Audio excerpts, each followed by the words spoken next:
नमस्कार मैत्रिणींनो, आज मी तुमच्यासाठी दुसरा नवीन व्हिडिओ घेऊन येत आहे आणि त्या व्हिडिओमध्ये आपण पाहणार आहोत प्रिन्स कट ब्लाउजची कटिंग. या मापावरून मी प्रिन्स कट ब्लाउजची कटिंग करणार आहे. मी आता ही 4 पदरी घडी अशी ठेवून घेतलेली आहे. बंद बाजू माझ्याकडे आहे. तर याच्यामध्ये उंची आहे 14.5. तर मी तुम्हाला अगोदर एक समजून सांगते की मी मागची आणि पुढची दोन्हीही बाजूची कटिंग मी सोबत करत आहे. हे पहा, ही पुढचा भाग आणि हा मागचा भाग. तर दोन्ही कटिंग सोबत करत असल्यामुळे मी पूर्ण उंची आहे 14.5, त्याच्यामध्ये मी 1.5 इंच मिळवत आहे. 14.5 मध्ये 1.5 इंच मिळवल्यावर किती झाले? 16 इंच. 16 इंच. आणि मागच्या बाजूची कटिंग करताना आपण परत एक अर्धा इंच वजा करणार आहोत, म्हणजे 14.5चं 15.5 इंच करणार आहोत. तर आता 14.5 इंच आपली शिवून 14.5 इंच राहणार आहे उंची. त्यानुसार मी शोल्डर घेत आहे 5.5 इंचावरती आणि मुंडा खोली पण घेत आहे 5.5 इंचावरती. असं एक बॉक्स तयार करून घेते. हा मुंड्याचा बॉक्स, त्यामध्ये मी 1.5 इंचावर एक खून करते आणि 1 इंचावर एक खून करते आणि याचा मध्य काढून याचा आकार. आणि आता छातीचं माप आहे 36 इंच. मग 36चा चौथा भाग 9 चौक 36. तर मी एक शिलाई मार्जिनसाठी घेणार आहे आणि अर्धा इंच. हे सांगणार मी तुम्हाला नंतर सांगणार आहे की मी का घेतलंय. तर मी हे तिन्ही पॉइंट अगोदर असे असा आकार देऊन घेत आहे. हा झाला मागच्या बाजूचा पॉइंट, मागच्या बाजूचा आर्महोलचा खड्डा. आणि हा आतला, हा झाला पुढच्या बाजूचा आर्महोलचा खड्डा. याला व्यवस्थित आकार देऊन घ्यायचा आहे. आणि 5.5 साठी मी माझी गळ्याची मागच्या गळ्याची उंची भरपूर डीप आहे, 10-10.5ची उंची आहे. तर मी त्याच्यासाठी 2.25 इंचाचा गळा ठेवणार आहे, जेणेकरून आपलं शोल्डर उतरणार नाही.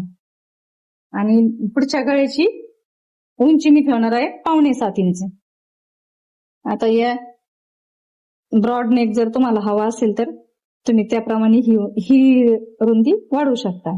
2.5 इंच घेऊ शकता, 2.25 इंच घेऊ शकता, 3 इंच पण घेऊ शकता. पण मला जास्त ब्रॉड नकोय म्हणून मी 2.25 इंचावर हा गळा घेत आहे. असं मी हा बॉक्स तयार करून घेतलाय. आता याला 1.5 इंचावर, 1 इंचावर किंवा 1.25 इंचावर तुम्हाला जेवढा पण ब्रॉड हवा असेल त्या अंदाजाने तुम्ही अशी खून करून असं गळ्याला आकार देऊन घेऊ शकता.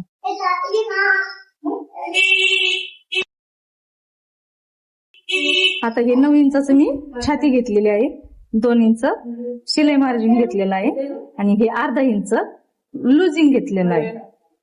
आता खालच्या बाजूनी मी एक 4 इंचावरती खून करणार आहे. ही खून आहे आपली प्रिन्स कटच्या कटिंगच्या पॉइंटची. त्याच्यासाठी टक्स पॉइंट घेत आहे 4.5 इंचाचा आणि अशी उभी रेषा आखून घेत आहे. आणि इथे 1.5 इंच, 2.25 इंचावरती मी असा आकार देण्यासाठी घेतली. असा आकार दिला. आता याला तुम्ही तुमच्या पद्धतीने सेंटर मध्ये घेऊ शकता किंवा याच्या पुढेही घेऊ शकता. तुम्हाला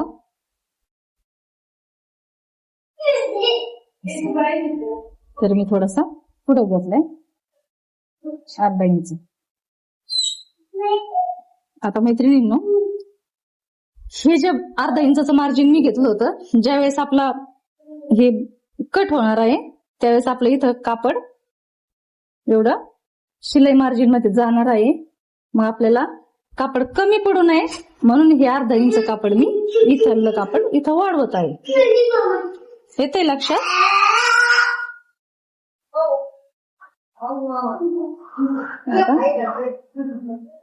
ही मार्जिन किती आहे? 11 इंच. तर मी इकडे ही 11 इंचावर एक खूण करून घेतली.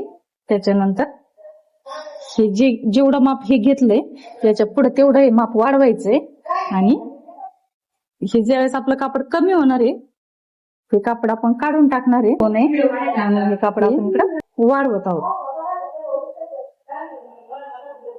पाऊण जास्त कापड कॉर्नर घेऊ नये म्हणून हे कापड मी अर्धा इंच इथं कमी केलेलं आहे.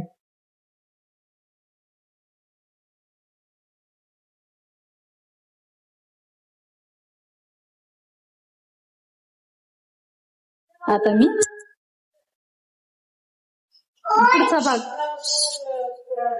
पुढचा भाग कटिंग करून घेत आहे. मी अगोदर चारही बाजू या आर्महोलवर सोबत कटिंग केले इथपर्यंत. आता वरच्या 2 बाजू धरायच्या आणि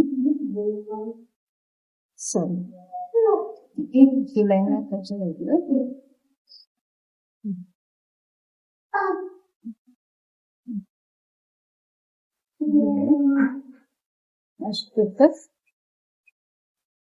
घेतली. आता हा अर्धा इंचाचा वर हे पुढच्या वरच्या 2च बाजू लक्षात ठेवायचंय मैत्रिणींनो. खालच्या 2 बाजू त्या कात्रीमध्ये आल्या नाही पाहिजे.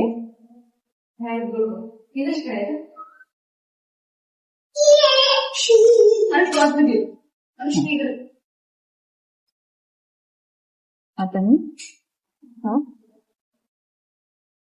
गळा कट करते.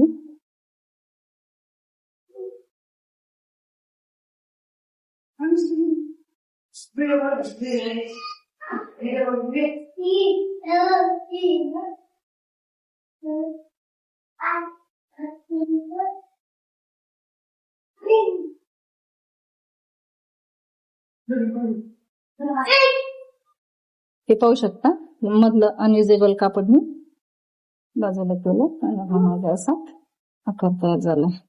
या बंद बाजूला मी 2 ठिकाणी करून घेते.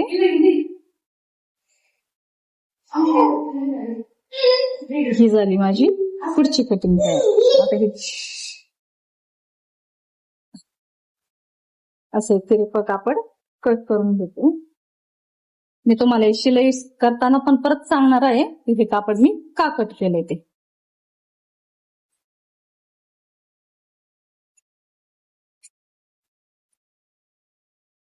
हे झालंय आपले पुढची बाजू तयार.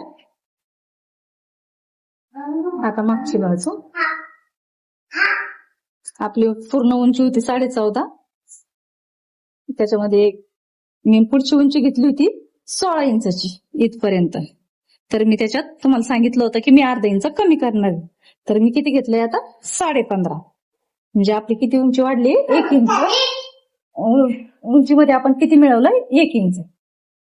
आपण अशी कटिंग करत आहोत.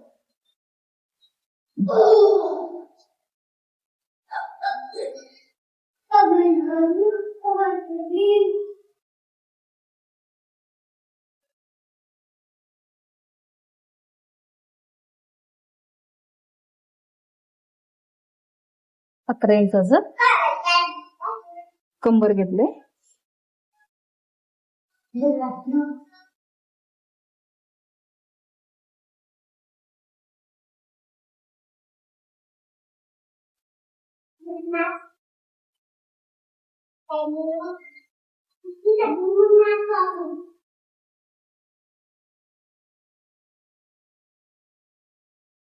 ही झाली माझी पुढची बाजू तयार. ही झाली माझी पुढची बाजू तयार.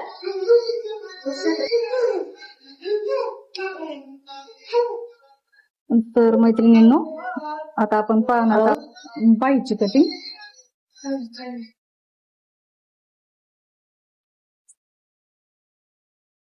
तर बाई आहे आपली 4 इंचाची. ती झाली 4 इंच. याच्यामध्ये मी 1.25 इंच वाढवून घेत आहे. म्हणजे मी 4.25 इंचावरती खून करून सरळ रेषा आखून घेत आहे. बंद बाजू माझ्याकडे ठेवून ओपन बाजूवरती 2.5 इंचाचा वरून खाली आपल्याला एक पॉइंट द्यायचा आहे. आपल्याला जॉईंट येणार आहे असा.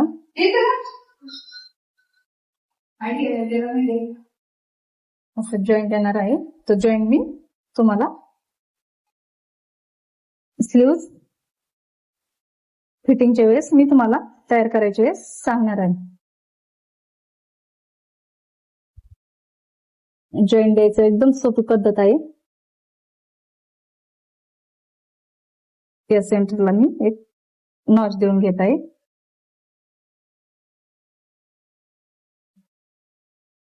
त्याचा 8 इंचाचा आर्मोलचा खड्डा मी नंतर कट करणार आहे. ते पाहू शकतो. ज्यावेळेस मी जॉईंट देणार आहे त्यावेळी हा मी खड्डा कट करत आहे. आता हे आहे आपलं मेन कापड. याच्यावरती मला चुनाची बाई तयार करायची आहे, म्हणून मी तुम्हाला नंतर हे बाईची कटिंग स्टिचिंगच्या वेळेस व्यवस्थित सांगणार आहे.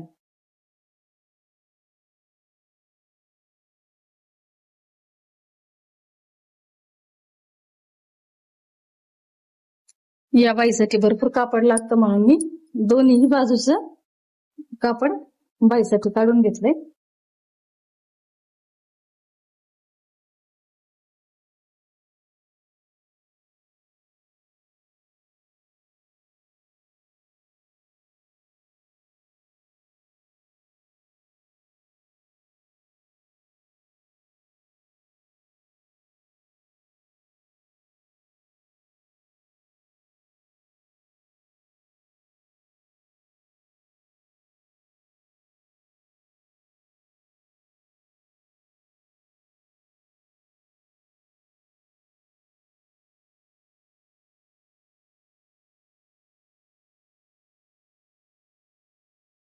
अशा पद्धतीने मी कटिंग करून पूर्ण घेतलेली आहे. आता मी याची स्टिचिंग तुम्हाला पुढच्या ब्लॉग मध्ये दाखवणार आहे. धन्यवाद.